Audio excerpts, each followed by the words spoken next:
And we are supposed to have that over. There we go. I couldn't hear the video wasn't playing on my end. Oh, really? No, I Yeah, just had a blank screen. I was trying to tell you. I was like, I seen it, but I didn't know what you're talking about. How you doing? well, I'm pretty good if I can hear and see what's going on. but, but yeah, Vision. when you started the countdown, it said browser failed to play the video. Oh, it was And working on my end. Yeah, well, well it wouldn't yeah, work again. yeah. I saw the overlay, heard everything. I got the timing down for once finally. How you been? Busy, busy, busy. Because yeah, building a pickup thing. So, You're expanding on your farm, any? yeah, building a pickup thing. Oh, And, it's not done yet. yeah, No. How big are they? How big they get? Have they getting pretty big? they're getting pretty big. Yeah. Yeah, we got some. We got sandhill cranes down here with late bloomer chicks, and they're growing so fast. It seems like they're growing 6 inches a week. Yeah. They're growing like Ours rockets. have gotten big enough that we can tell now that we have two males and three females. I got you. So they got the Yeah, feathers they start got to be growing out. about 4 months old before you can tell. I got you. Well, cool, cool. Yeah, same old here. Just everyday living, all that stuff. Well, tonight we got a good guest. We have Jim Bordwine on. Um, Jim is up there in Virginia, and he's had some experiences and sightings, I believe, on his own personal property.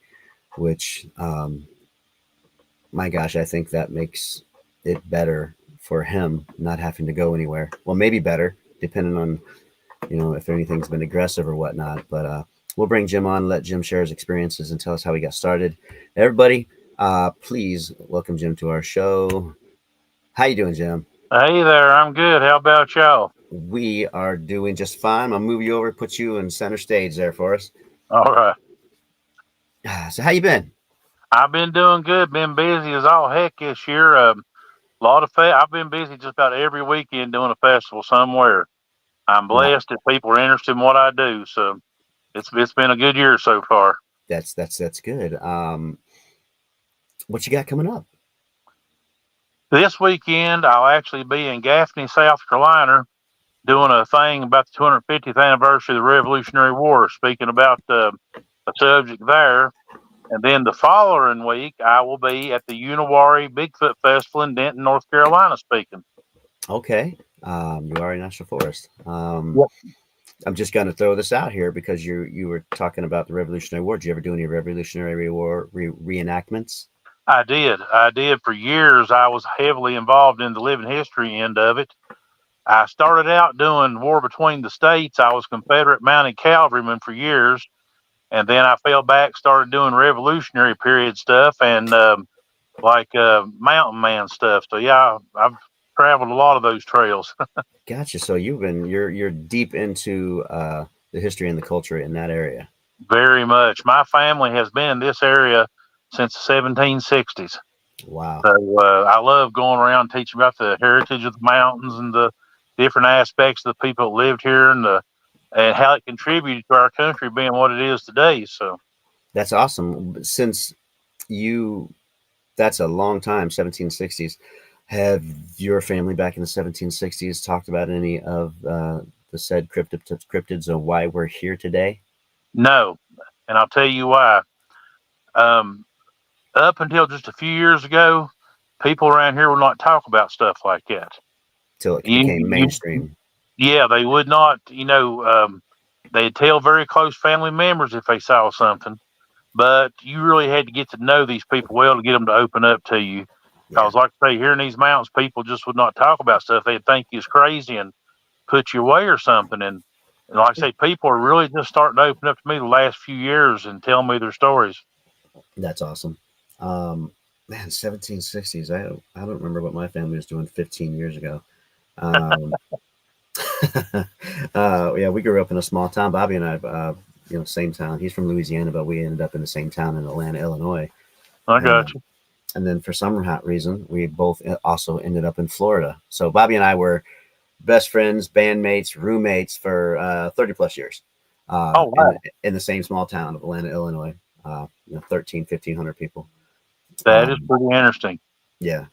I ain't never lived in town myself, but the closest town to us, called Saltville, Virginia. And that's why our family came here. There was a huge salt deposit here, and they made salt here for literally thousands of years. The natives traded salt to other tribes. When the white man got here, they discovered the saline springs, and it was during the war we were the only major salt producer left in the South. So a lot of history in this area. My family was tied up in a lot of it. By any chance, tied up in any moonshining? Well, we've made more than salt here for the past couple hundred years. Statute of limitations is probably up, I'm guessing. No, there ain't. But anyway, not if he's got a batch brewing right now. It ain't. Jim's like, wait, why are we talking about this? Let's talk about something. I won't show you the 40-gallon steel I use for a Christmas tree sitting here in my living room. So all right, we never heard a thing. Awesome. All right, let's talk about how you first got started. Where was your first? Where you heard about it? How it came across? How did it enter your mind, or the subject matter even come into your life when you first came across this? Ever since I was a kid, I loved hearing ghost stories and like the Loch Ness Monster and stuff like that. I just thought it was so fascinating. And of course, I started hearing, seeing the Gremlin film, the Patterson Gremlin film, and stuff like that. It just fascinated me. There was these strange creatures out there that we couldn't put on a pedestal in a museum, that people were looking for. And constantly, I was reading everything I could get my hands on, what movies were out back then or documentaries I'd watch. But what really got me hooked into being a researcher and hunter, when I was 13 years old, I had my first encounter with one, and it was right here on my family property. Like I say, here where I live, our family's been here since 1760s. We're blessed. We own from the road in front of the house to the mountain, to the top of the mountain behind us. And back one evening when I was 13, me and a friend of mine had come out here, and he come out here to spend the weekend with me from school, And we were out in the backyard playing one evening. It was kind of dusky dark, and I was looking up in the pasture near the edge of the woods. There's an old cabin up there one of my great granddaddies built. Well, I had a horse then, and she was acting real skittish, just really skittish. And I'm watching her, and I'm thinking, well, I better go up there and check her, make sure she ain't got hurt or something's scaring her. So we walk up there, and I'm checking her out, petting her, trying to calm her down, that she ain't got no wounds or nothing. So I tell my buddy, I said, let's walk around a little bit, see if we can see what's going on here, what's caused this. And so we walked around the cabin, and there's another building about 20 or 30 feet away. In fact, that building is on the cover of my Bigfoot storybook. It was used as a woodshed. Well, there was a metal pipe coming out of the ground there that they got water for the cabin from. It came from a spring box up in the mountain. Something had ripped that pipe up out of the ground, and there were a couple of partial tracks in the dirt around it. And I'm, even at 13, I'd done been hunting for a while, so I was familiar with the regular wildlife around here, but I couldn't figure out what that track was. And we tried to push the pipe back down. We couldn't get it close to where it went. So I looked around. I could see whatever this was had moved away from there and went into the leaves and went around the woodshed into the mountain. So I told my buddy, I said, let's track this thing and see if we can see what it is. So we go around the building, crawl through the barbed wire fence, and start up in the mountain. And at first, the first thing I noticed was strange. I had a big male German Shepherd dog that I had since I was 6 years old. He was raised with me. He protected me against everything. Well, I got about 20 feet away from the fence, and all of a sudden I realized he wasn't beside me no more. I looked back. He was at the fence walking back and forth, whining. And this is 80-pound German Shepherd. I'd never seen him act like that before. And I turned around. I said, well, Prince, what's the matter with you? About that time, I felt the hair on my back raise up. I knew something was looking at me. And I turned back around and looked up the ridge just a little ways. I mean, it wasn't 50 feet away from me. There it stood under a hemlock pine tree just watching us. It didn't move. It didn't make a sound. But it was just standing there watching us. And believe me, 13 years old, seeing something like that, it felt like somebody poured a bucket of ice water over top of me. Like I said, it didn't do anything threatening or anything, but still, it's scary, Right, you're still basically a kid. You're Yes. looking up the hill at a monster. Yes, sir. Yeah. So Right. we didn't spend a long time looking at it. I'll be honest. We took off running for the house. May have run through the barbed wire fence. I do not remember now, brother. But we come off that mountain flying and come down to the house my grandparents lived in. And my granddad was sitting on the front porch, and he could tell there was something wrong. He said, "Boy, what's the matter with you?" I said, "I just seen something weird up on the mountain." I said, "I'm gonna grab my deer rifle, run back up there." He said, "Boy, you sit down. You ain't going nowhere." Well, yes, sir. You don't argue with your granddaddy, you know. Right. And thinking back on it, my granddad was born on this land in 1911. So by that point, he had spent a whole lot more time in these woods than I had. I think he knew that thing was there. I He think he probably knew it was did, and up there. he probably knew your rifle wouldn't do nothing but make him mad too. Exactly. Exactly. That would be my guess. So, yes, sir. Like I say, my granddad told me to sit down and be quiet. I didn't argue. I sat down, just kept quiet. So, like I say, looking back, I really think he knew it was there, and he knew it was something that wasn't bothering us. It was just living on the mountain, well, same as we was, you know. Hmm. And later on in life, after that's what really got me hooked into research and looking for stories. And I would hear a little whisper here and there for years. But like I say, it's just really been the last 5 or 6 years, probably. People have really opened up to me about stuff they've seen around here. So yeah, I'm glad of that. And I've got 2 books out so far. My first book was a collection of ghost stories from this area that had never been published. And then we did the one on the Bigfoot stories of the region, and I'm proud to say it's doing good. I'm very pleased with how many people have showed interest in it. So it's like I say, I'm forever. People know me now. They'll come up to me now and start telling me their stories. I ain't got to try to twist their arm to get them anymore like I did for so long. Before we go any further, where can people find your book? They're on Amazon. Okay. The Bigfoot book is called The Mountain Man Stories of Bigfoot, and it's on Amazon. Awesome, awesome. Or if you run into me at a festival, hopefully I'll have some with me too. Cool. Have you had any other encounters or experiences since you started Oh yes, sir. investigating? Yes, sir. I have. It's all through the years. I've heard it around. I've not seen it. I may have seen it one other time. It's kind of sketchy on that, but I've heard him several times. It or its clan. It'll let me know it's still around. One morning I was going out to take care of that other business we ain't gonna talk about, and it was up on the ridge in front of the house, and it let out one of its calls. And I know it wasn't a man, it wasn't a dog, it wasn't a wolf, it wasn't a mountain lion. I can't even describe the sound that it made, but I knew what it was. And another experience I had this past winter, I was laying in my bedroom asleep, and there was about 4 or 5 inches of snow on. Well, something woke me up. I heard something heavy walking around the side of my house in the snow.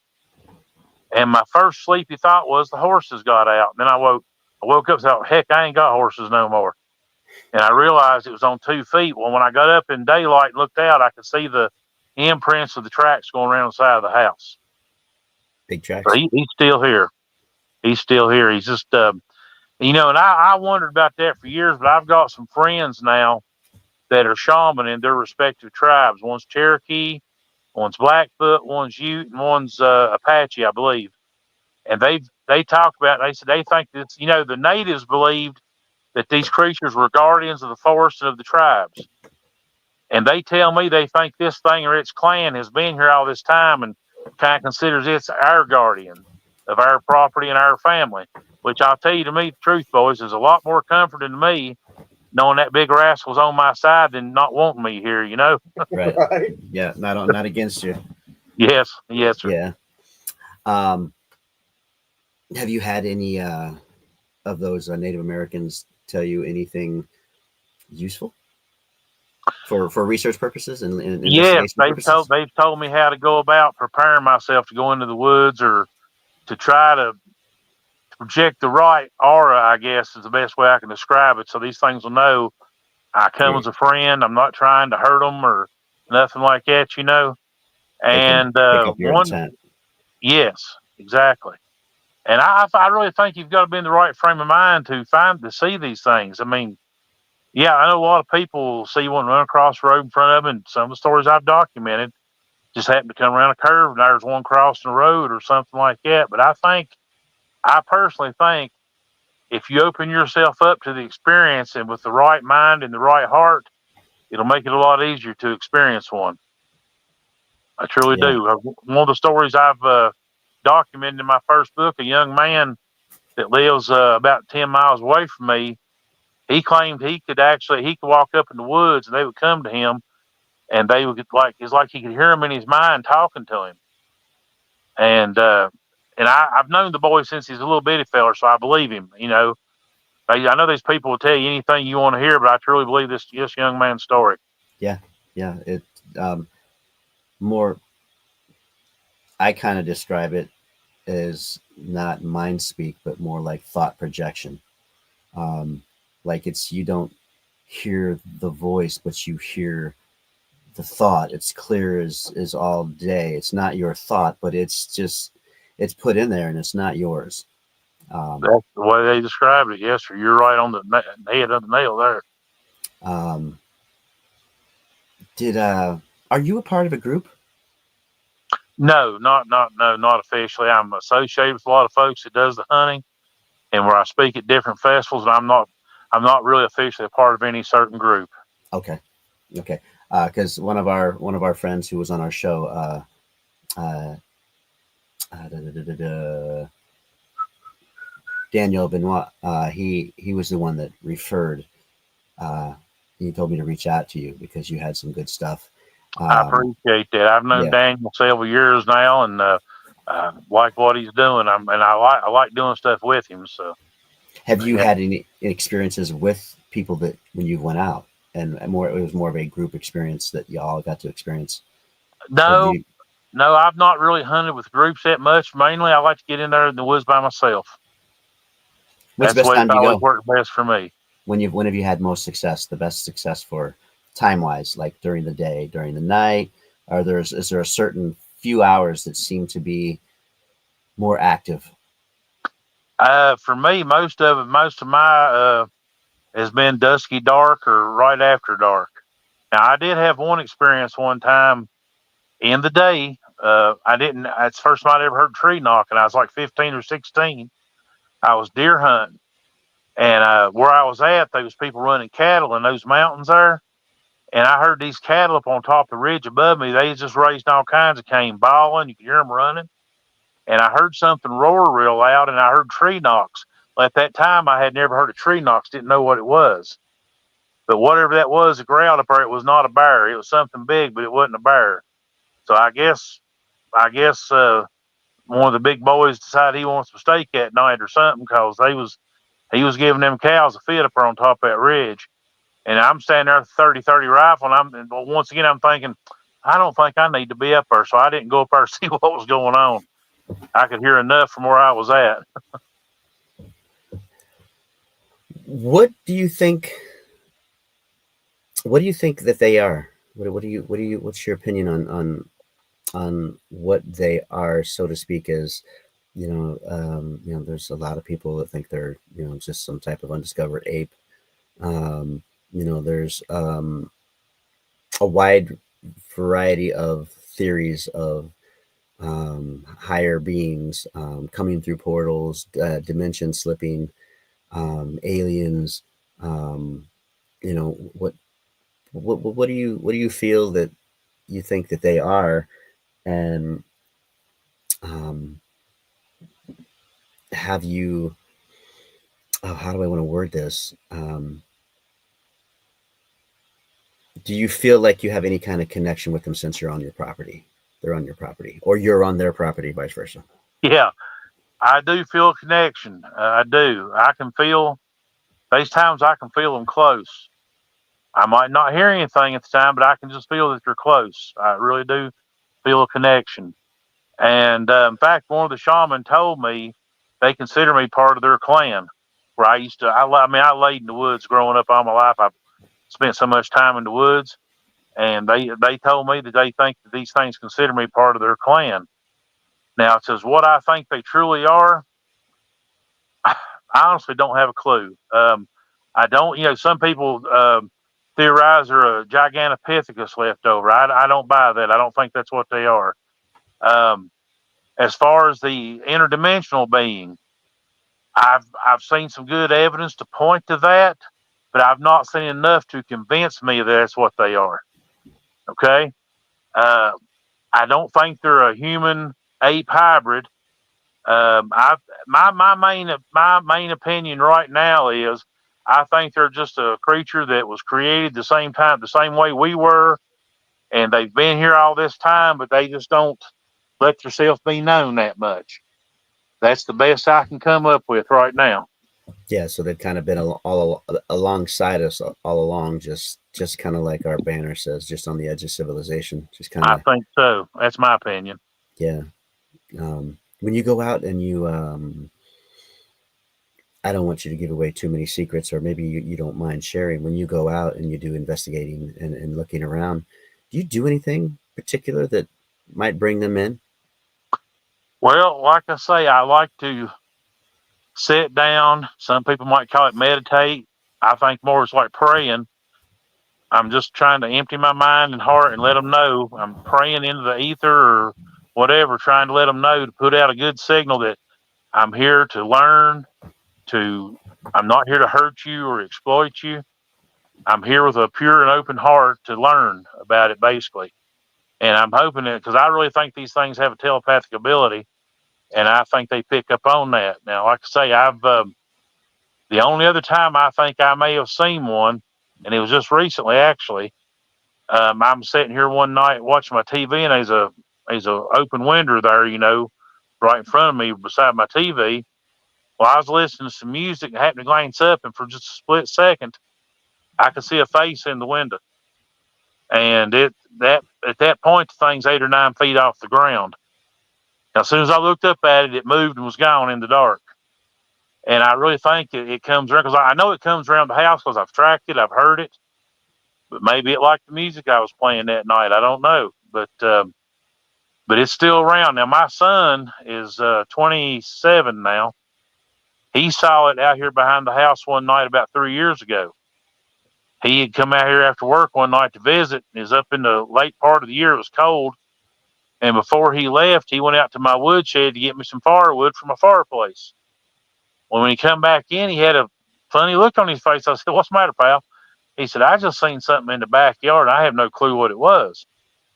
I said, "What'd you see?" He said, "Well, when my light first hit it, it was hunkered over." He said, "I thought it was a bear or a big deer or something because I thought it was on four legs." He said, "But it stood up and turned around and looked at me." And he said it was really tall. And he said, as soon as it turned around and looked at me, it leapt like 20 feet or so and landed in the old creek bed and then took off up through the pasture, up through the gap in the mountain where I saw the one I saw years ago. And I told him, "Well, I told you it's still around. It ain't going to hurt you or nothing like that. It's still here." But you've seen him, so they're still around. And I even had a neighbor tell me he's heard the one up here around my house. He lives over across the road and about a ridge down from me. He said he's heard them actually communicating with each other before, uh, vocalizing. And I've not got to hear that yet, so I'm really hoping to hear that again before it's over with. Yeah. Um, the one that you saw when you were 13, can you describe that a little bit more in detail, color and Yes, sir. size? The one I saw, he wasn't about 6 foot tall. The one I seen, so I'm guessing it was a juvenile, or maybe there's a branch of them that don't get big like the rest of them. I don't know, but the one I saw was about 6 feet tall. It was covered with dark hair from head to toe. I couldn't make out its facial features because where it was standing beside that tree, it was casting a little bit of a shadow on its face. But one thing I do remember, and to this day still puzzles me, its left arm had 5 white spots on it. Now, I don't know if that was a natural marking or maybe the sun shining through the trees, through the leaves and stuff might have made that appear on its arm like that. But I could see 5 white spots going up its left arm. And like I say, I'll be honest, it scared me. I didn't stand around a lot longer than that to really check it out. Right. But that's what I saw. Like I said, 6 foot tall and covered with dark hair, except for those white spots on its arm. Like I said, that could have been the sunlight late evening sunlight shining through the leaves on it. Yeah, so I think that's I'm just gonna put it out there. You might feel the same way I feel about my childhood encounter. My childhood encounter, I couldn't look away fast enough. I did not want to see this thing. And as an adult now, I'm kicking myself in the face, wishing, looking back, that I could have taken the time to take every single detail in, because now that we know, these things are so much harder to find and see. Exactly. Um, I could not agree more, brother. I wished I'd have had sense enough just to sit down and see what happened next. yeah, just observe it. You don't think like that when you're a kid. I wasn't thinking like that day. No, Again, no. you're looking at a monster. You Yeah. ain't thinking about sitting down and see if he wants to talk. At that age, It's not in your mind. what I tell people at that age, there's no fight or flight. It's self-preservation. Exactly. And and the friend was with me that day. I ain't gonna mention no names or anything because I finally asked him about it about 10 years ago. I ran into him at a function and asked him if he remembered that, and he got real uncomfortable. Said, "Well, I remember your horse acting weird," and that's all he'd say. He would not talk to me about it. Yeah. He never would talk about it. So, but me, hey, I'm glad to tell people my story because I know. Now, when it comes to anybody that has a sighting, I know there's a lot of times people see something, their mind misinterprets what they see, or their brain is just fooled. But there's enough reputable people seeing something out there and gathering really good evidence. There is something there. Yeah. I know in my heart there is because I've seen it, I've heard it, I've seen the sign it has left behind. I know it's there. So if people, these people out there laugh at us and say, "Oh, y'all crazy," or drinking that moonshine comes out of them mountains, or eating them mushrooms that you ain't supposed to be eating or something. I know what I saw. Yeah. So I'm comfortable with it. I'll tell anybody about it that wants to hear it. Moonshine and mushrooms. That sounds like a good band name. Hey, that ain't bad, is it?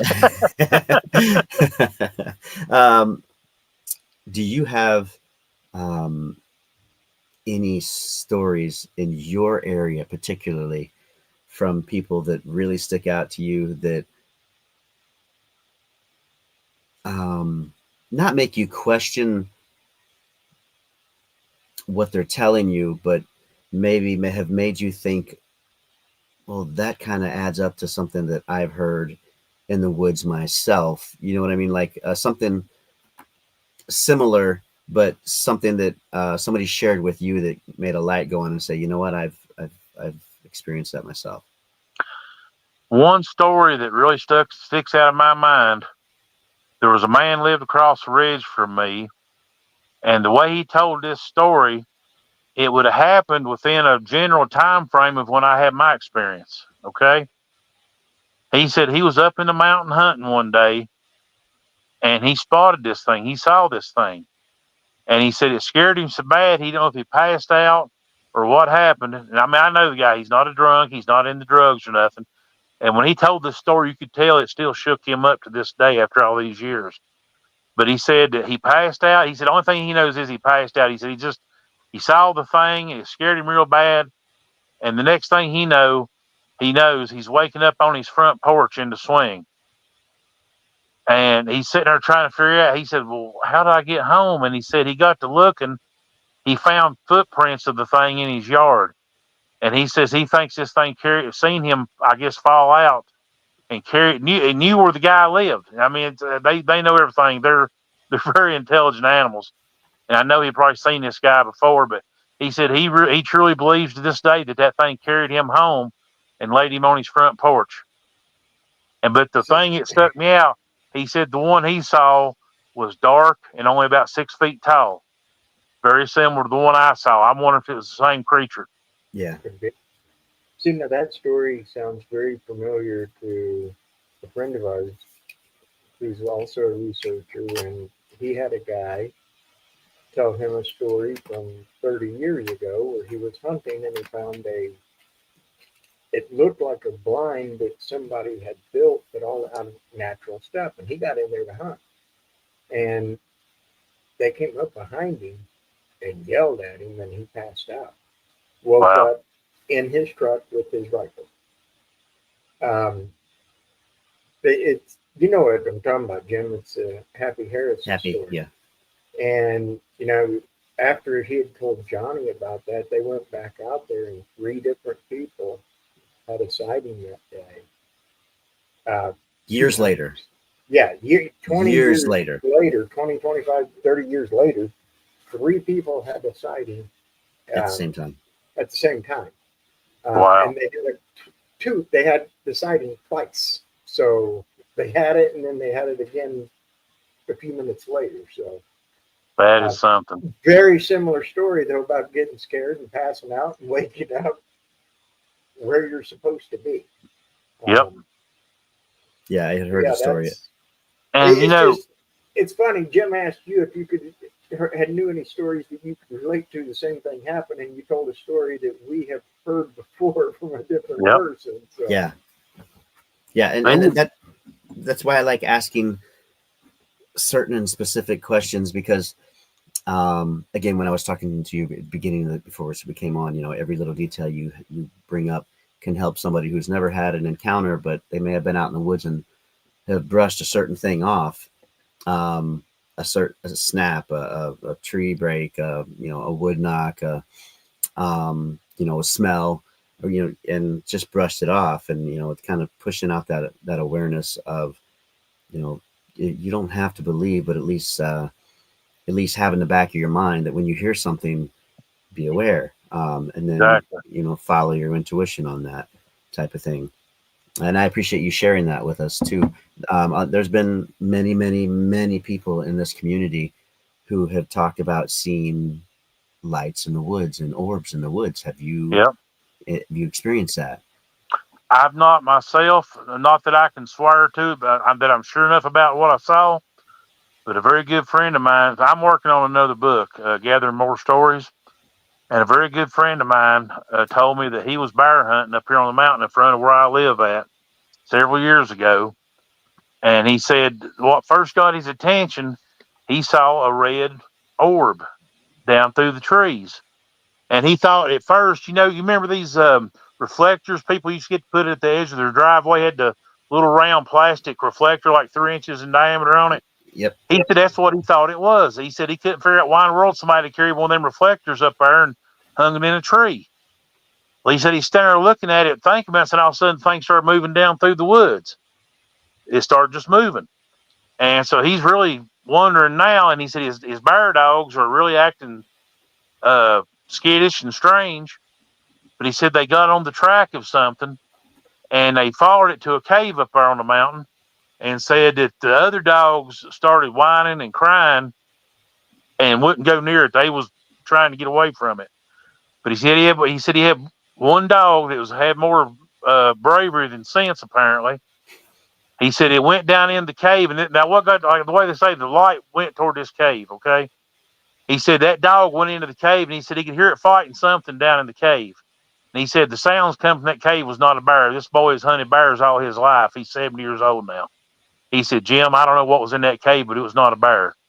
And he said, I'm screaming, trying to get my dog to come back to me, and it won't do it. And he said, finally, he said the sounds got so bad, they got scared. He gathered his other dogs up and got out there and came home.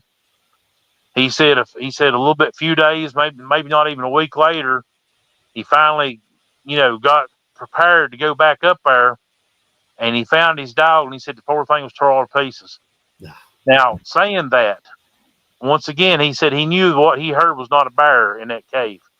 He's hunted bears all his life. He's killed more bears than most people's ever seen. He knew what he was talking about. He knew it was not a bear down in that cave. It wasn't a wolf.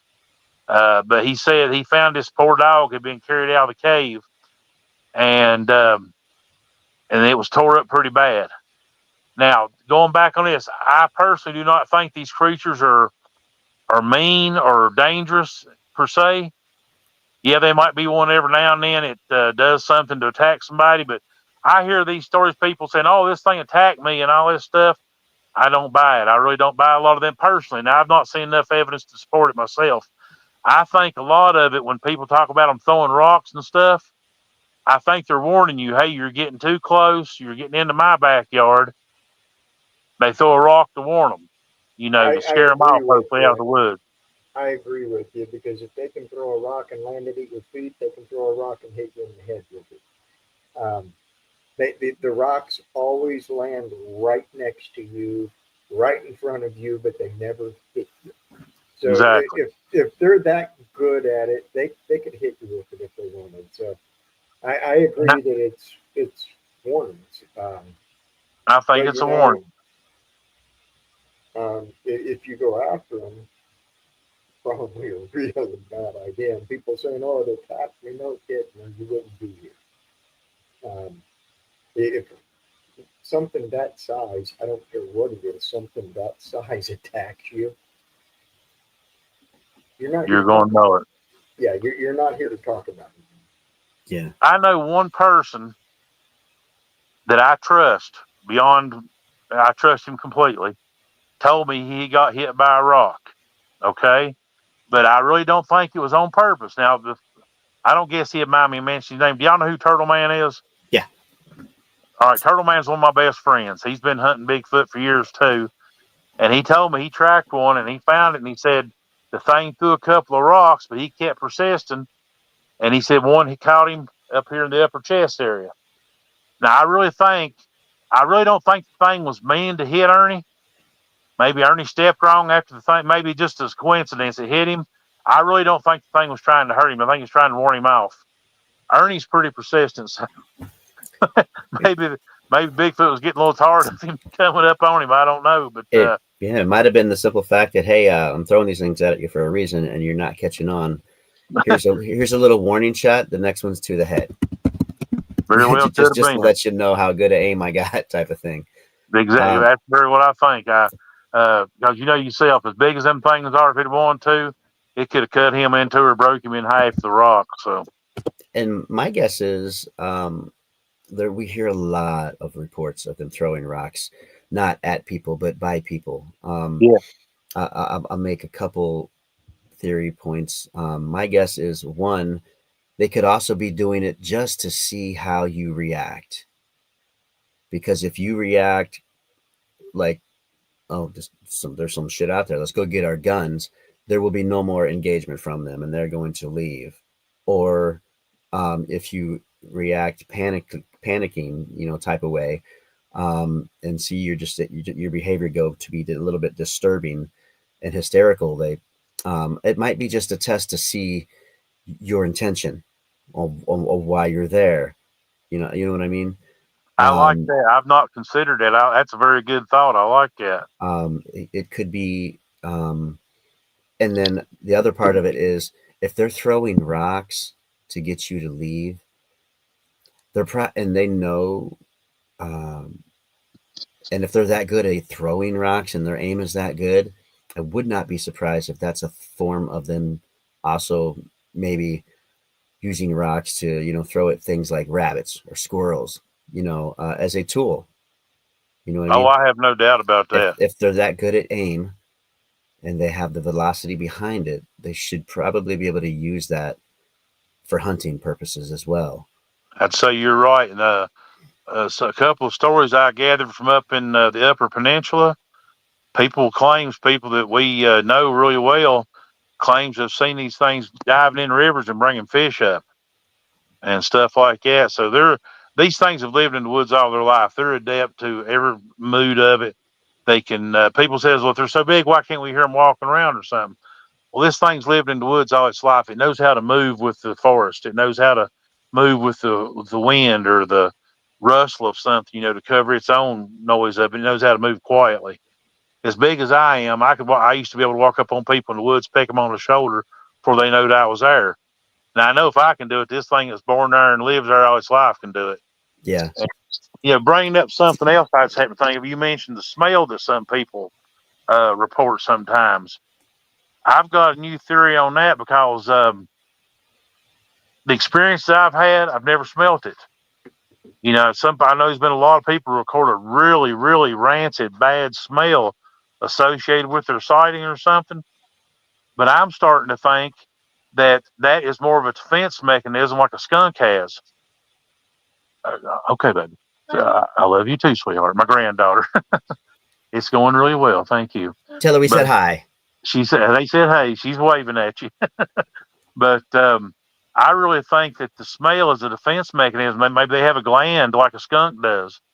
If you get too close and start them, or they decide they're wanting to warn you, they might release that scent, and uh, that's one theory I have anyway. And I've talked to some people like Daniel and them Mm-hmm. and different folks, and they seem to think that's not a bad theory. So Yeah, I've heard a lot of people have that exact same theory that they can turn it off, turn it on, use it when they want to, and it seems at minimum it seems plausible.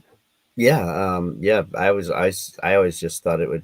My personal opinion on it was, I don't know about the turning it on and off type of thing. I don't have an opinion on that. I've never experienced it. I haven't even experienced the smells, but um, but my personal opinion of it is, the guy has been homeless for 30 days, smells like a dumpster. These things have been homeless their entire life. It's no wonder they're walking around smelling like they smell. Just being out in nature. But at the same time, you got deer out there that you can go out and smell. They don't reek of just awfulness. the only time I've ever thought I could smell a deer is during the rut. The bucks will exude a little bit of odor. Yeah, I have caught that scent in the woods before, back when I still hunted. But no, these animals, like I say, I think these things are highly intelligent. They clean themselves. I'm sure they do. And like I say, I'll always believe that that's a defense mechanism they use. yeah. The deer aren't like billy goats where they pee all over their face and just get absolutely reeking. uh, we had a billy goat, and just to watch him pee in his face on purpose, I'm like, First time I saw that, oh dear God, I don't ever want to go. No, I never even thought that was a thing until I saw it. Chief peed all over his face, and it Yep. reeked so bad. Have you dealt with or came across any? Some people call them glyphs and forest language, but just structures, tree structures. Have you found anything like that on your property? I have a couple times, and then, like I say, when the first couple times I found this stuff, I didn't know what it was. I had never heard of it in conjunction with Bigfoot. So I just thought maybe some kids have been up there trying to build a tree house or something, or a natural blowdown. But now looking back, I realize there's no way this was a natural thing because of the size of the trees and stuff. And no kids out there fooling around could have moved to some of these trees I've seen sewed up together like that either. So yeah, I have found structures over the years, and not just on my property, but like I say, my property joins state forest, and I have found some stuff up there too. Have you come across any prints, that anything you've casted or anything? I've never casted any prints yet because it seems like, like I say, the ones in the snow, by the time it got daylight, it kept snowing and filled them in some. Yeah. And I've never found any good enough in dirt to cast. They had been maybe dogs had run through them, or they were just partial tracks and didn't really show enough to be considered good evidence. But I've not cast any prints myself yet.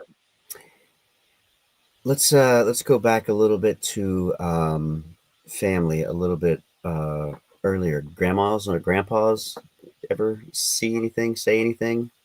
Like I say, my grandparents never mentioned anything about it. They wouldn't talk. They just want to talk about stuff like that. Now, there's a lady that her dad and my granddad were best friends for years and years, so they both passed. She's like in her 80s now, and she's told me a lot of ghost stories from our area. And she's got some stories where they saw a big hairy creature in the woods. When she realized I was writing my first book, and she knew that I was truly looking for the real story and not trying to make fun of her or nothing, she did open up and tell me some stories where they had spotted them a couple times up here in the mountains within a mile of where I live at. So yeah, but no, my grandparents never would talk about nothing like that much. Nothing like that. Yeah, but still, you said earlier that your grandfather, when you told him you were going to grab your gun and head back out, he told you, no, you're not. You're going to sit back down. Exactly. So there's a good chance Grandpa knew something and likely saw something, but like you said, people up there in the mountains, they don't talk about stuff like that because they don't want, their neighbors are few and far between, but the what few they have, they don't want to think they're nuts. Exactly. Yeah. And people back then too, if they thought you was crazy, they'd shun you or might even send you off. Now, um, there's a town near me called Marion, Virginia. Okay, that's the county seat of the county I live in, and they had a insane asylum up there for years. In fact, it was mentioned on the X Files one time. That's their claim to fame, I guess. They actually mentioned on the X Files one time. But back in those days, if you talked about seeing something strange like this or something out of the ordinary, they'd liable to wrap you up and take you up there. So, like I said, the old folks learned a long time ago. If you see something it's not normal to everyday life, you don't talk about it or keep it in the family and dare them to tell anybody else. So, Yeah. like I say, it's just been the last several years that I've got some of these older folks to finally open up to me and tell me about what they saw and what they've experienced over the years. Yeah. We we have a similar establishment in Lincoln, Bobby, Lincoln, Illinois. Yeah, it was 30 years ago, 40 years yes, ago. it was the state school in Lincoln. Yeah. I'm sorry, I had my mic muted. It was the state school in Lincoln. It was a mental hospital. Yeah, just Yeah. right there in town. And it didn't, when they closed it, didn't they just release them? I don't know what they did. Yeah. Honestly, I knew a lot of people who worked there, and my grandma and I know grandpa some both that should have retired been in from there. there, but I don't know what they did with all of them when they closed it. Yeah. I don't know. I've known a couple of nurses. They didn't talk about it. Yeah. Oh yeah, I knew a nurse that worked up there at the one that up there in Marion. After it wasn't so much an insane asylum, I remember they turned it more into almost like a prison now. And she's talking about there's a couple old builds up there. She heard things and thought she saw something time or two that just really shook her up. She didn't even like talking about it, but finally got her to tell me about it one time, and it leaves an echo, echo's the best way I can describe it. Because there's some bad stuff happening in them places back in them days, and it leaves a taint or something. I don't know how to describe it. I hope you boys understand what I'm trying to Yeah, say. absolutely. Yeah, absolutely. There's a residual presence type Residual there. energy. Yeah. Exactly. Yeah. But I know, and people that thinks that's not true. I live near the Tennessee line. Y'all may have heard of Bristol, Virginia / Tennessee. mhm. If you're race fans, everybody knows about the Bristol racetrack. But anyway, Right. Valleydale had a big plant down there on the Virginia side years ago where they actually slaughtered the animals, made the meat products and stuff. Well, they shut it down years ago, and I worked for a little construction company. That was doing a bunch of demo work in there. And one day I was out just exploring one of the old buildings and found a lab. Looked like they had just left for lunch. I mean, all the equipment was still there and everything. Well, there was a dark room off that lab, and I stepped into it just to see what was there. There was nothing in there, but as soon as I stepped in that room, I got the awfulest feeling of dread and just fright. It was a chilling experience. Seriously, I come back out there. I didn't hang around in there long after I felt that, and I went to talk to an old man that had worked there years ago and described the room to him. He said, "Oh yeah," he said, "that was the killing room. That's where they killed the animals." And Yeah. I tell you, I could feel it. As soon as I stepped in that room, I could feel the fright and the fear. As soon as I stepped in that room, so Yeah. Well, this is a Bigfoot kind of Sasquatch show, but I'll share something that my wife is on here and she can validate it with us. Because we used to live in Illinois, and we would always come to Florida for vacation in Clearwater, and we got this condo. It was 13 stories up, and when we had a balcony from the bedroom, and then there was a balcony in the living rooms. But then basically the bedroom's here's a wall, and then there's a living room. I could go out in that balcony in the living room and be just fine. In fact, everything was just fine.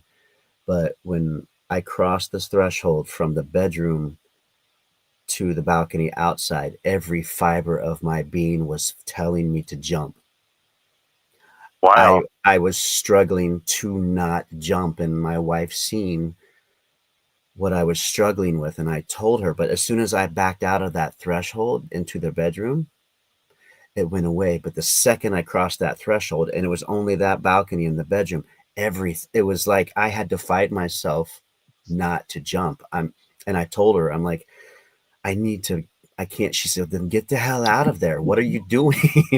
I would not go out, and that it doesn't make it. My life was good. I got, amazing wife and 2 kids. There was no reason for me to want to jump. And like I said, on the other side of the wall in the living room balcony, I was fine. But as soon as I crossed that threshold, every part of me, and so, it was an urge to jump. And it didn't feel natural, like I wanted to jump, and all this. I felt like garbage in this room, and over here I was happy, and I hated my life over here, but everything was fine over here. It wasn't like that.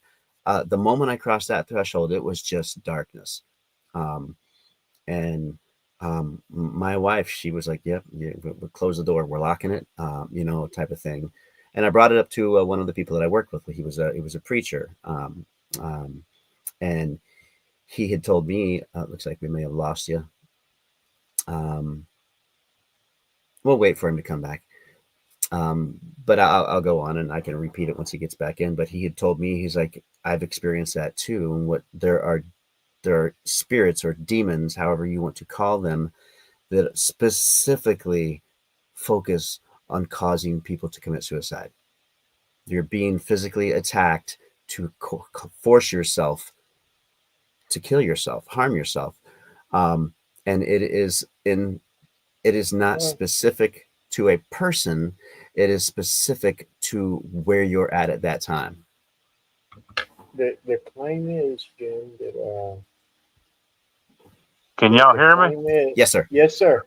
Lost you there for a second. Don't know if the storm. Well, we've got a storm going on up here. It may have kicked me offline there for a minute. Could be. Maybe let's talk about some of these wild experiences we're having. Something don't want us talking about them. Maybe. I will. Your story, Jim. Let me repeat it really quick. Okay. So Jim can hear. We were at the we were there, but every I was telling you that I had a friend that I worked with, and he was a preacher. He was a Latin Spanish guy, and so they're really. When he preached, he would speak in tongues and whatnot. But he had told me what I was experiencing was I was being attacked by a demon or a evil spirit that were specifically targeting for suicide. They're Wow. individuals, spirits or demons that will target. And he's like, and it's not targeted to you. It doesn't follow you around. He said it's specific to a place. When you get to a certain place where something has happened, it stays there. And he said it has attached itself to either something in that building or a part of the building. Yeah, that is something. But literally, my wife can verify all of this. I felt overcome with, I'm supposed to jump. I have to jump. I have to jump. I have to jump. And it took everything to fight that urge to not jump. Wow. Which was really weird. But you were going to say, Bobby. They say that if you kill yourself, you're not getting in heaven. Yeah. And so a demon that is from trying to get people to commit suicide, that's like soul hunting, basically. So yeah. Yeah. So I'm good. I'll see you later, bud. They would do. Love you. Yeah, they's I'm a firm believer. These demons out there every day. Oh, what's the name of this? Picking at us. I sent you the link. But as my son coming in from work, tell him we said hi too. They said hey, Baron. But I'm a firm believer there are demons out there every day, and the stuff we see going on in the news, they said tell you hey, the guys on the podcast. Oh, hey, fellas. Hey, bud. But the stuff we see going on out there every day now, people killing.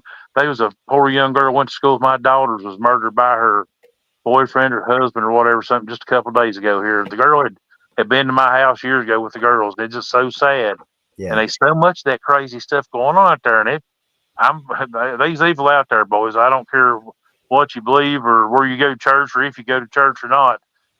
There's evil in this world. Yeah. Yeah. I agree.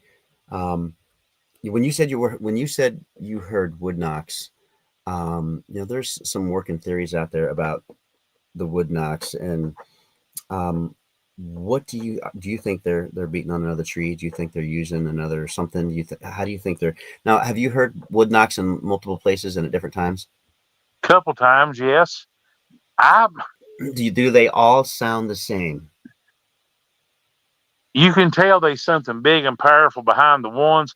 Now, yeah, I've heard people maybe is out there hunting to try it just to see if they get an answer or not. And what I consider true wood knocks from these creatures, they sound so much more. You can tell there's something big and strong behind it. There's so much Okay, more power behind it. exactly. There's a lot of power behind it. That's the best way to put it. And I've heard times people say, "Oh, there's a wood knock." No, that's Fred over across the ridge trying to scare us. But I've heard a few times. If it was a man, it must have been Arnold Schwarzenegger's bigger cousin out here beating around in the woods, because whatever it was big and strong, and it was swinging a big club too. I And tried to. I can't figure. I don't know if it's a form of communications or it's a warning. Maybe I personally I tend to lean toward it being some sort of form of communication. I agree. But I've not got enough experience with it myself to feel comfortable saying yes, that's what it is. You know. But when you've heard the multiple wood knocks, what I'm trying to get at was I'm not trying to coax you into an answer. I just want your honesty from it. Do they all the wood knocks that you've heard? Do they sound identical? No, not to me. They don't. Okay. According to the intensity behind it, to the repetition of it, some were bang in a few seconds before you get another one. Some would have seemed quicker, bang, bang, bang. So no, I've heard different examples of it. Of And tone, like this, the sound, not the rep. Does it meaning do the sounds of them yeah, sound the oh same? yes, I'm sorry. Yeah, I understand. Yeah, yeah, I have heard different tones in the sound, and a lot of that I think too would be according to the size of the tree they were hitting would make the tone different, or if the tree was holler by chance. Yeah, It would give a different tone. Yes, sir. yeah. I Because have heard different tones involved in that. for what I've experienced, every wood knock that I've ever heard, the tone is exactly the same. Really?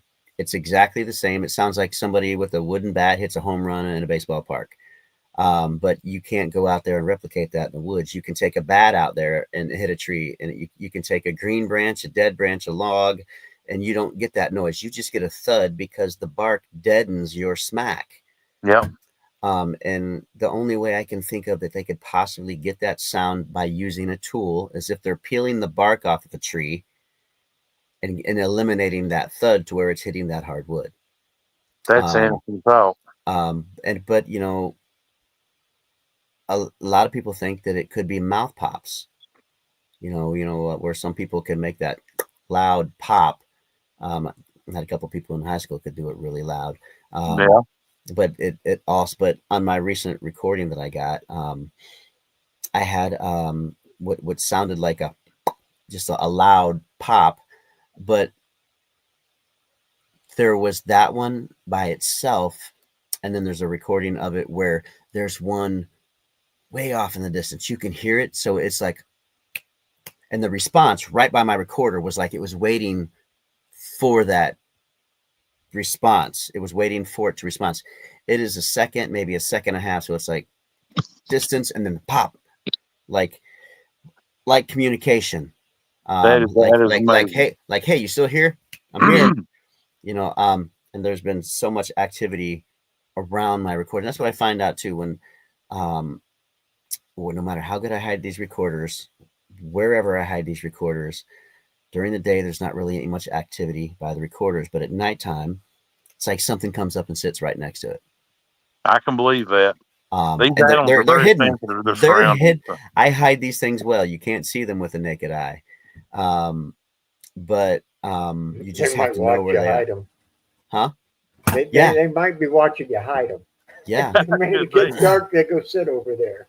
I know what That's I. that's very interesting to me, though. How you said the tone you've always heard was the same. It's the That's same. that's really interesting to me because, like I say, I've heard. I've probably not heard as many as you have. Like I say, I've not heard a great many of them. But the few I've heard that I was certain was not a man up there beating and banging around, a couple of times the tone sounded a little bit different to me. Maybe now, were you hearing them down there in Florida, or where were you hearing Yeah, them at? I heard him the same tree line down here in Florida. It was in the out at Hungryland. Same tree line. One time it was just one knock, and at that very first time I heard it, I was like, well, maybe that's the signal to the others. There's one person out here. Right. That was my theory at the time. And then the second time that I heard them, there were three knocks, but I was out there by myself. So I said, well, that can't be the theory if I'm out here by myself. What was really weird was um, I was following some swamp buggy trails uh, where they had went out into the marsh, and there's no vehicles allowed out there. So it had to be FWC. You can't get back there because it's gated off. FWC down here is like the fish and game wildlife people. And so I followed the trail of the swamp buggies, and then there was this trail that went off. It was only about this wide. It looked like a 6-inch paint roller pushed everything down. There was no steps or anything. There was just a 6-inch path, completely flat. I followed. I'm like, this doesn't make any sense. Oh, it doesn't. So I followed it, and I followed it literally. I followed it to a footprint. Oh I, wow. I had a pack with casting on it and water and stuff. I don't know, 20, 30-pound backpack with stuff. And when I bent over to clear, and I had this camera on my shoulder, it's a Sony cam, and it films in 4K, 60 frames per second. I bent over to pick out a couple pieces of grass out of the print, and you can see it when I bend over the print. And when I stood up, that's the first time I felt the weight, and I was just like, I could feel it when I stood up. But as soon as I stood up, 190 yards across the marsh, whack, whack, whack, tree knocks. And they sound the same. It's like I said, it sounds like a home run off of a wooden bat in a ballpark. All of the ones that I had heard, that meaning that same tone. Right. You know, um, and there's nothing in the woods that you can go out there and find. There's nothing out there you can find that you can get that sound. Everything is deadened by the bark. No, I'm like Um, you. I've tried it too, and I can't replicate the sound. not at all. I'd Maybe taken we're just not strong enough. Maybe they're not feeling the bark. Maybe they're just hitting harder. yeah. 5 times harder than you can hit it. One thing I was wondering, where you're in that flat land, and where I'm up here in these mountains, I wonder if maybe the sound traveling across the ridge or the hollers might have changed the tone for me. It may have been uh, the Different tone may woods have too. been the same if I'd have been close to it, but I wonder if because of the terrain, it may have changed the tone from what I was hearing. Yeah, different woods too. We got Yeah, the pine trees, palm trees, scrub oaks, and then the cypress. Right. All in this little micro. Uh, you know, um, I forget the word I'm trying to use, but The ecosystem. ecosystem, I Yeah, guess. Yeah. micro ecosystem. You can take 50 steps and from you're in pine, and now you're in scrub oak, and you take another 100 steps, and now you're in cypress and Right. palm trees and stuff like that. Um, uh, but I've tried. I can't replicate it. You're getting a thud from the bark. Yep. Well, it's the same way. Like I say, I've tried it. I can't get the sound, and it's the same way with the call I've heard. I can't make the sound myself. I've tried, and it's hard for me to even describe it. And I've only heard one person of all the Bigfoot calling contest I have judged. That one guy down in Tennessee a couple of years ago. As soon as he made that call, I felt the hair on my back raise up. And I told the girl, I said, he wins. I ain't gonna hear nobody else. Was it a high pitched tone? Was it a high pitched tone or? Kind of, but it has some guttural grunts to it too. Yeah. Gotcha. Like I say, I have a hard time describing it. Yeah. There was another. Have you guys now? You probably have since you know Turtle Man. You might even be familiar with the guys from Mountain Monsters. Oh yeah, I know Jeff and Willie Whale and Huckleberry, Bill. Yeah. Have you dealt with any of the things that they are chasing around in the woods? Have you heard anybody talk about, um, the howler and the whistler and Dogman and stuff like that? Have there been Not any down other here. cryptids in I've your not. area? Not in my area. I'm a few hours away from some of the areas they was hunting, and the closest thing I've heard, I did get one report of a possible sighting of Mothman down here. That's the only one I've really heard. And I'll be honest, first time I met them boys, you'll get a kick out of this. First festival we was ever at together, we were talking at the VIP dinner, and I told them, I said, I'll be honest, boys, I said, the thoughts of you West Virginia hillbillies out there in the woods with guns scare me worse than any monster you might find. So, Especially the way they run around, just total chaos. There's no organization. Woohoo! Running side by side, tripping, and guns just flailing everywhere. I Yeah, was just recently, a couple of weeks ago, me and Turtle Man was up at the Hocking Hills Bigfoot Festival in Ohio, and Wild Bill was up there at that one, hung out with us some. Uh, I talked to Jeff a good bit. Me and him contact each other pretty regularly. But the last time I actually seen them boys was at the West Virginia Bigfoot Festival in Sutton there a couple months ago. But I should be seeing them again, I think, at the Outer Banks Bigfoot Festival in October down in North Carolina. So now, do you know, and this is probably, if you can't say because it will ruin things for them, don't say anything. Do you know, have they ever told you about have they had actual encounters, not things they've done on the show, but have they actually had encounters themselves? yes, but that's all I really want to say about it because they're It's working their on some new story. shows and stuff, So Yeah, they're I'd rather sons let of them bring it out in their stuff. yeah, because they got a new thing going with Sons of Appalachia. Yeah. Yeah, And then Jeff and Willie's doing their own thing called it's called Ames. And I'm sorry, I can't remember it's AIMS. I can't yeah, remember what it stands for. But they just announced they're starting a new show on Channel 12 TV, and they put the link up of how to get to the channel to watch their new show. yeah. But I've not got it handy in front of me to share. But if you look Jeff or Willie up, I know you'll be able to find it. But Jeff and Willie's probably the two I know the best out of them. Yeah, and they've I'm had around Bill a good bit every now and then. Like I say, I run into Huckleberry every now and then. But like all them boys, but like I say, I got a kick out of watching their show the way, like you said, the way they was running around. Yeah, there's nothing coordinated about that. No. Well, I really appreciate you taking the time, Jim, to come on. You could have done 15 other things tonight, and you chose to be here with us, and I'm absolutely grateful for you for coming on. Well, I appreciate you boys inviting me on. I've been looking forward to this, and glad to get to meet you. I hope to run into y'all at a festival or something sometime. I hope so. Where's the so you said you were in Virginia and you're close to East Tennessee? Yes, sir. I'm in the western end of Virginia. I'm about 40 miles from Tennessee line, from down around Bristol. Okay, so how far away do you know where Cosby, Tennessee is? Yeah, I got a cabin down there.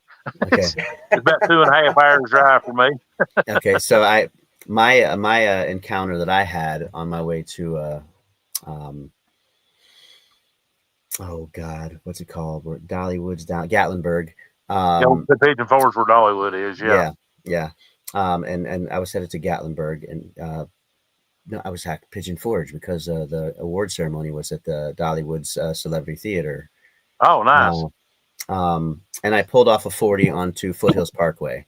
Oh, that's pretty rad through there. Yeah, and I got to overlook number 4, the very first one. And as I was driving up that overlook off of 40 on the Foothills Parkway, I said to myself, this looked like one of them really creepy places to do one of those stupid Matt Moneymaker calls.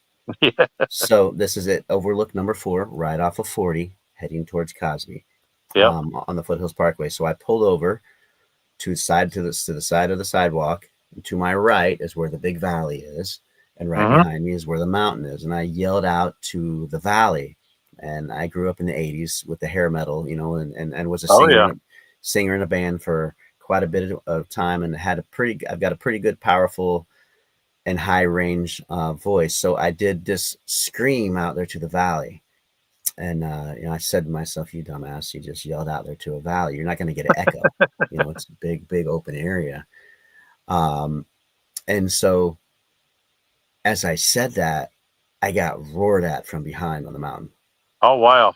It sounded like if it was a humanoid native, or not native, Neanderthal caveman, like rah, like, and it just came down, and it scared the daylights out of me. And that was right there at Overlook number 4. I know exactly what you're talking about. I like And to say I'm down there every chance I get. I was just down there just a few weeks ago, in fact, and love that place down there. Love it. And I've and not had any sightings or experiences down there yet, but I'm still hoping. well, I went up there, because I know I would have kicked myself in the face, looking back, if I didn't go up there. And I went up there and seen everything was covered in leaf litter. So much leaf litter was covered. Down trees were covered, sticks were covered, rocks were covered. But Yeah. There were some rocks, like dinner plate size, that were on top of the leaves. They should have been covered like everything else, but they weren't. Yeah. And I seen so many that I just started thinking, wait a minute, why are these not covered, but everything else is? These, and some of them were like, if the road is behind me and I'm looking up at the mountain, I see trees. On the backside of the trees, they had some rocks behind the backside of the trees. And I would look to see that they roll down, which are little rock slides. There's no disturbance or anything. So I started thinking, I just got roared at. There are rocks that are on top of the leaves when everything else is buried. I think something's up here, and it's not just passing through. There were 12, 15 of these rocks, and there wasn't some big Gomer Pyle Sasquatch carrying an armful of rocks and stumbling and dropping them along the way. Yeah. My thought process was they reside here. And so I ended up going back home here to Florida, and it ate at me. I thought about it every day. It was in my mind every day. I'd go to sleep without thinking it. They live there. They reside there. They're there. They're there. They're there. So a month later, I made that 12.5-hour trip back to Overlook number 4, parked exactly where I parked, got out, went back behind my truck, stood on the sidewalk, and faced the mountain and did the same exact yell. And I got it on recording. Bobby's heard it. After I did the yell, 2, 3, 4 seconds later, there was a whoop and a grunt. But the whoop didn't go whoop. It didn't go low to high. It was high to low. It was like, ooh, and then, oh. And then I knew I was right. Oh yeah. I knew I was right. And so I won't go into too much detail because it's not about me. But I went to put my boots on, and as I was putting my boots on, I said it in my head, I just drove 12.5 freaking hours. There's nothing that can stop me from going up that hill. And when I said that, there was a giant crack up there. There was no sound, but it sounded like something took a tree, not a log. Something took a tree and smacked another giant tree. And I didn't cross the road. The amount of force that I heard was, I said that up here, I just drove 12.5 freaking hours. There's nothing that's going to stop me from crossing this road. I said it, I thought it, and something, it appears, said, you want to bet? Yeah, guess what? And I never crossed that road, Jim. I drove 12.5 I hours. do not blame you, and I never crossed that road. I have no doubt. I'd say several of the folks I researched stories for told me they felt something in their mind. They knew that somehow or another this thing could communicate with them, or knew what they was thinking or something. And yeah, I believe it. I do. I truly believe it. And especially down that area you're talking about. If there ain't one there, it's missing a dang good chance. So that's a very back wilderness country.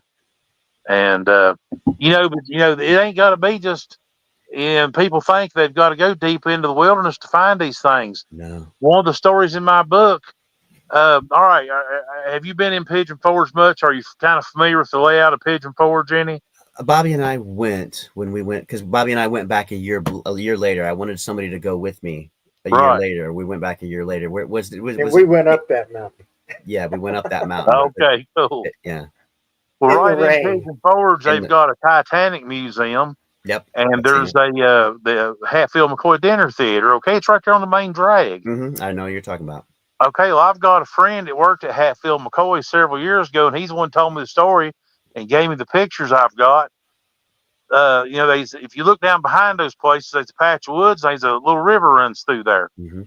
Well, back in them days, them boys be working in the summertime between shows. It was real hot. They had to slip down to the creek and go swimming to cool down. One day they was there, they found fresh tracks in the sandy bar beside the river. And I've got pictures in my book of the footprints he took, the pictures he took. And he told me, he said, Jim, he said, these footprints were as big as they was. He said they were about an inch and a half, 2 inches deep in that hard sand, gravelly stuff next to the creek. He said, I weighed 230 pounds. He said, I jumped up and down on one foot near it. My footprint wouldn't go hardly even a quarter inch or eighth an inch into that soil. Yeah, But they found the tracks going along the creek. He said they were about 10, 12 foot apart, and they went up a bank into the woods. They tracked until it got to the woods, and they stopped. But this is right on the edge of Pigeon Forge, right there where zillions of people are every day driving back and forth. yeah, So they've not got to have deep wilderness. They go where they want to, and they're people. I've had questions at festivals. People say, "Well, do you think there's only a very small of them, or do you think there's a lot?" I think there's a lot of them myself. I think it's a big population. I do It's too. like that old Ray Stevens song about Santa Claus. He's everywhere. He's everywhere. Yeah, So I think there's a lot of them out there. I truly do. I think so too. Bobby and I, we know that there's something out there in the woods that's carrying a lot of weight. Yes. Um, Bobby and I came across some prints, and this is a 17-inch. Oh wow, It's three-toed. Let me get a look at that toe. that is interesting. But this was in pine needles and sticks and twigs in the Ocala National Forest, and this thing was an inch and a half to an inch and three quarters deep. Yeah. We couldn't stomp an impression. You couldn't drive your finger that far, halfway up your first knuckle into the ground. I mean, Right. trying to twist, you couldn't do it. And yet this thing was just walking around punching three-toed holes, prints into the ground. It was spooky to find that because one, we weren't expecting a three-toed print. What are we dealing with? But we found 15-inch and 13-inch three-toed prints in the area. That is something. Below this, or just south of the bombing range in the Ocala National Forest, just south of the military. Now we're both tracks three-toed. All of them were three-toed. All of them. Wow, All of them. 13, Every- that 15. is interesting. Every print we have gotten in that area is three-toed. That is very interesting. We've cast 3 different sizes, but we've seen hundreds. Yeah. And they're always three-toed. Always. Wow. Um, Because the tracks I've seen, and prints I've seen in the cast I've seen from up here in the mountains, they were all 5-toed usually. I did see one track. I can't for the life of me. I can't think who it was had this cast. You could tell the foot had been hurt at one time, been injured because the way the one toe set off to the others, you could tell it had been injured. But they all have 5 toes. I've seen that's fascinating what you've got there. we can't promise you that it was Bigfoot Yeah. because we ain't see it. Yeah. That's what I'm wondering. What else might be running around down there? But what we know is it's a breeding population because there's multiple sizes, and Right. it's big. We don't know what it is. We're not saying But, it's you know, Bigfoot, but there's something out there with a big foot and 3 toes breeding The, population. the Makes me folk think of- Arkansas, the folk Arkansas Boggy Creek. yeah, Yeah. that was 3-toed. So I had forgot Maybe- that. You're right. I had forgot that. maybe it's related to that, or maybe it's something completely different. We don't know. A different. We didn't see the creature; we saw the print. So First thing came to my mind when you told me all the tracks had 3 toes. I was deer hunting in South Carolina with my kinfolk, God, more years ago than I want to admit to. But we run into a gentleman out in the swamp where we was hunting. His truck had broke down, and he was lost. He was scared to death. He was going, "Man, my truck broke down. I don't know where I am." And he said, "That damn lizard man's still out here running around."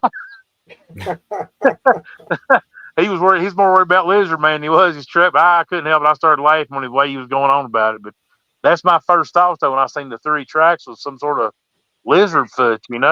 Yeah, Could be. We don't know. yeah. You know, We don't know what's out when there. all That is you find is fascinating. we found structures and we found prints, but we don't know what That's they are. amazing. Yeah, here's That's the amazing. crazy thing about why I think the structures mean something is because these prints, the trail of these prints went up to an X, well, right up to an X, and these trees were softball size around, Bobby, softball Yeah, bat size yeah. around, 25 feet long or whatever, stabbed into the ground. That area where we couldn't stab our finger that far, stabbed into the Right. ground. These trees are 6 stacked inches. in 8 inches. Yeah. 6 to 8 inches, just This jabbed. thing was, as it walked, there were lots of tree breaks that were 3-4 feet high, 2.5, 3-4 feet high, everywhere. But it walked up to this X, to the right side of the X, and it pivoted to the left. And then once it got past the left side of the X, it went around it and then directly disappeared off into the woods. It could have walked Oh right wow. through. It could have walked right through that X, but it walked right up to it, walked around it, and then walked behind it. And we always tell the story. Probably we'll try to hearing it, but there's so much debris in this area from broken trees and stuff, and a lot of hog activity inside this area where all these broken trees are, about three, Right. 4 feet high up. My theory on all that was they are breaking these trees off in this specific area to create more obstacles while they hunt these hogs. And my theory is the X's is where they're driving them to, for bottlenecking or whatever, because this looks different at night than all the trees. All the trees look the same at nighttime. Yeah. They all look the same, straight up and down. But X's, if you see at night, look different. That is an interesting theory. I like that. If at nighttime the X's are different than straight up and down trees. Yeah. And my theory was they are creating all this debris to slow down these hogs that they're hunting, because that hog activity wasn't the same outside of the destruction of the trees as it was on the inside of the destruction of the trees. And the tree, hogs aren't breaking big trees 4 feet off the ground. No, Lord, no. And we've even found, didn't we find like it almost looked like a pentagram or something of the trees in that same exact area, almost wow. like Yes. almost like a star, in that area where we got the prints. That's something. Well, it's like I say, anybody that says these are dumb animals, they've never stepped off the hard top to actually look into it. Yeah. I'm a firm believer these animals are highly intelligent. I don't know what they are, but they're highly intelligent. I'm sure of that. Yeah, I agree. Well, Jim, but I thank you for coming on. Thank you for taking the time. I really enjoyed listening to your encounters. I'd like to bounce some things off of you sometime if you don't mind me keeping in touch with you. Like if I come across sounds, I'm not in the woods like you are. I've got 2 boys and a daughter. I have 2 small businesses, so I don't get out as much as I'd like. So I'd rather pitch them to somebody who actually has more time in the woods. Your sounds may be a little more different than ours here in Florida, but when I get some howls and things like that I have, I'd like to run them across people that have more experience in the woods with Oh, I sound. love it. Holler anytime, man. Awesome. I like the last good call I heard. This little town I live near was a natural salt lick. That's part of the history thing I do at some of the festivals. But anyway, there's these ponds on the edge of town where I go over there, like just to get a peace of mind occasionally. But I was over there back a few months ago, and I heard one calling from over across the ponds against this cliff. And the best way I could describe it, it sounded almost like an owl, the sound it was making. But I could tell it was a big animal. I answered it once, and it answered me back, but it was moving away from me around the ridges. It was still making that call, letting me know it was there. But the closest I could compare it to was an owl, but like I said, it wasn't no owl. Yeah, and we know those owls can make some crazy noises. Oh yeah, I've heard them sound like chimps before, yep. and I didn't know that they made those sounds. Um, I want to thank you for coming on. Thank some people. We've got some people in here that I haven't seen before. Sandy Coupland. It was great seeing you. I'm sure that you followed Jim here, and I appreciate you coming here. Dan and Miss Kathy, our mods, Cashew and Miss Diane. They're just great people, the best out there. My cousin Jamie's on there, and my wife, she's popped in. She's been, in and out, because she's keeping our daughter busy. Leonard was here, and a lot of people. Appreciate everybody popping in and hanging out with us Good tonight. deal. Again, thank you so much for coming. It was a pleasure to have you. Well, I appreciate y'all inviting me out. I've sure enjoyed this, and like I said, for y'all or any of our listeners tonight, I hope maybe you'll get to come out to some of the festivals we're doing someday and get to meet you in person. Where's the closest you'll be to Florida? Any that are going to be closer to Florida, like Georgia, Mississippi, Not this year. Alabama? Not this year. I'm booked up pretty solid up till the 1st of December, but nothing bring me that far south again. But next year, I'm already getting calls about next year too, so I'd like to get back down that way. I'll definitely keep you in the loop if I do get down close to y'all again. Right on. We have a big Florida conference, Bigfoot conference down here. It's the Great Florida Bigfoot Conference in Ocala at the Equestrian Center. It's huge. I was going to actually look into that, see if they'd be interested in having me next year. So it's huge. It is a great place. You can be anywhere in that building and see the people on stage because they have these big jumbotron set up, just like when you would be in a basketball stadium or something. Lots and lots of vendors. It's thousands of people show up for it. I've heard good things about it. Like I said, I was going to try to talk to them folks and see if they'd be interested in me next year. That'd be great. I'd love to have you. And I want to make it up there to. I missed it. I want to make it up there to that Tennessee conference. It just happened not too long ago, didn't it? Oh, they do one in Gatlinburg, the Gatlinburg, the Smoky Mountain Bigfoot Conference. Yeah. I've not ever been able to attend that one yet. I've always been so busy, I hadn't got a chance to do it. The one I've been doing down there is the Smoky Mountain Bigfoot Festival out in Townsend, which is right outside of Pigeon Forge. Mm-hmm. That's a really good event too. That's like usually the first weekend of May if y'all ever catch yourself up this way wandering around. Then. Gotcha. Yeah, I want to get up to that that Tennessee one. You said you had a cabin in Cosby. Is your cabin for rent, or is it just your cabin to go? It's just something we use. Me and the family uses. A good friend of mine uses. Gotcha. May look into that later on, but just not right now. Yeah, I rented a cabin last year when I think it was last year, or was it this year, Bobby? It probably a month before the flood. It was in April, wasn't it? Yeah. Yeah, it was about 3 weeks before the floods happened there in Tennessee and in North Carolina. I went up there because that place, Overlook Number 4, it keeps calling to me. It does. It keeps calling to me. Well, I'm in attack. Hey, kitty. Hey, kitty. How you doing there, kitty? Well, we'll do a sign off here, everybody. Thanks for showing up for the show. Thanks for coming on. And I'd love to keep in touch with you. Anytime, boys. I've enjoyed it. Y'all holler anytime. Absolutely. Bob, you got any last words? No, I think I'm good. It was fun. Good hearing your stories. Thanks, sir. It's easy to have a good. Pretty interesting. It's like you say. It's easy to have a good show. Have a good guest. Yeah, it's easy to have a good show when you have a good guest. Yeah. Well, thank you. Yeah.